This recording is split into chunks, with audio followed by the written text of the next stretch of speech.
Ladies and gentlemen, we are in Shopify. I'm going to show you how to remove a third-party domain. So let's get in. On the left-hand side, right at the bottom of your page, you have settings.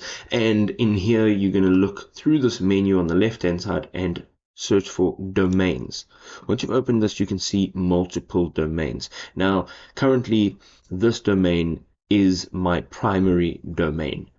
Now, if the domain that you want to delete is your primary domain, you will have to just click change to a new Shopify domain. And this basically will change your primary domain, and then you can go into the one that you would like to delete. It's quite simple. From here, we're going to go ahead and tap on delete domain. And once you have deleted it, you can just tap on remove. It'll now be removed. It should take a few seconds to remove, and you're now done.